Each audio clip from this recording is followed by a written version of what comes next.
Now one mother discovering her son away at school was living a double life. He had a secret, and the college did as well. An undercover police program that is on many campuses right now, maybe even your own children's. But this mother claims this program helped destroy her son. It's Parents' Weekend at the University of Massachusetts-Amherst. Parents reunited with their kids on the quad, tailgating and tours. Francesca, a realtor and single mom, is gearing up, cooking her only son's favorite meal and eager for their visit. What were these weekends like? A lot of fun, a lot of bonding, a lot of things going on campus.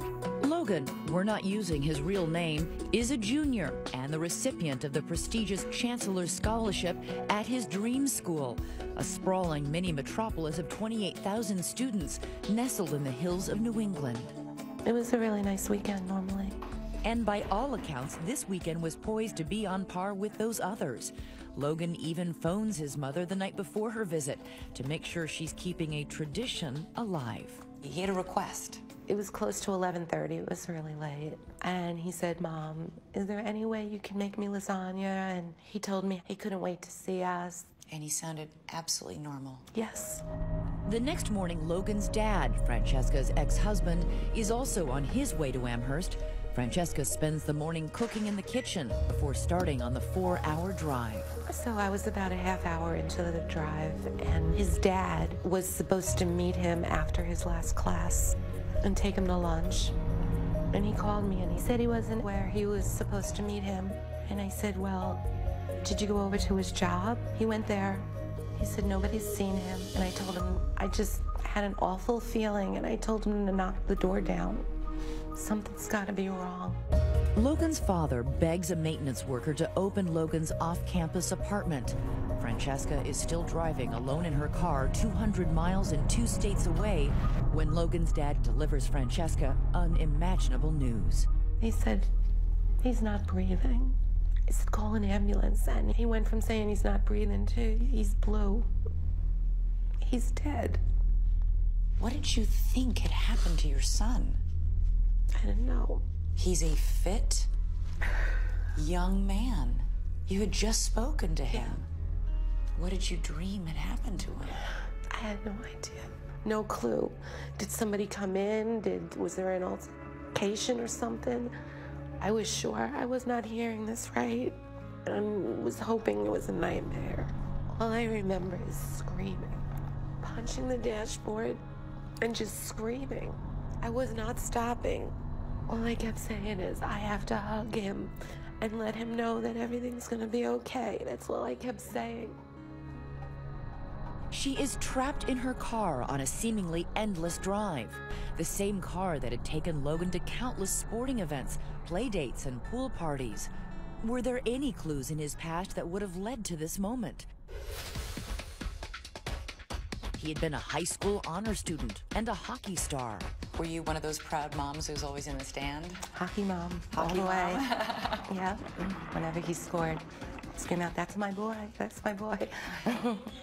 His future so bright at his high school graduation, he's the only boy wearing shades.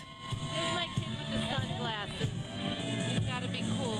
He was the type that he could go into a test for calculus, not study the night before, and come out with an A+. John Newworth knew Logan since elementary school. He was beyond personable. He was somebody that you're naturally just drawn to. He was the life of the party, he really was. But Francesca says she wasn't naive. She knew her former Boy Scout son occasionally engaged in typical teenage misbehavior, drinking beers, even smoking pot now and then. Was Logan much into partying in high school? I'm not sitting there behind rose-colored glasses. I know he's drinking. But that's what teenagers do. Not all of them, but... And you never saw any signs of any problem that would make you more concerned? No. Just like so many parents, Francesca sent her only child off to college with trepidation, but she could have no idea what lay in store. Were you nervous? You go from a parent who's completely involved to nothing, because college, they will tell you nothing. You're paying for the college, but you're not part of it. I told him to choose wisely. And I trusted him wholeheartedly. One test of that trust came on winter break freshman year. Police arrest Logan at a traffic stop after finding a pen with cocaine residue in the trunk of his car. So did you ask him, are you doing cocaine? Yeah. What did he say? He said he tried it. And is that when the mom drug lecture came out? Oh, more than just a lecture. Francesca thinks problem solved.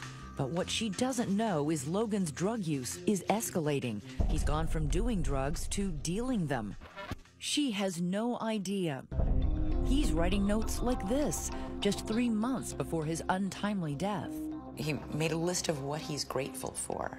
School, being smart, my good looks, my knowledge. Sounds like he was somebody who really knew how lucky he was in life. He did. He had it all. So that's why, back on that highway through hell, Francesca is left dumbfounded by her son's death, replaying that final conversation in her head, the one where Logan is asking for lasagna. Little did she know that while they're planning that visit, Logan was also expecting a visit from someone else, and it would be the last person Logan would ever see. He was waiting at the exact same time I was talking to him on the phone. Next, dirty little secrets of campus life that no parent would ever expect. There was a whole double life that your son was leading. And it would take a fellow student to uncover them, all buried in hidden text messages in Logan's phone, revealing how Logan gets drawn into a dangerous underworld. What Logan would do that would make him an outcast on campus, and what would cost him his life.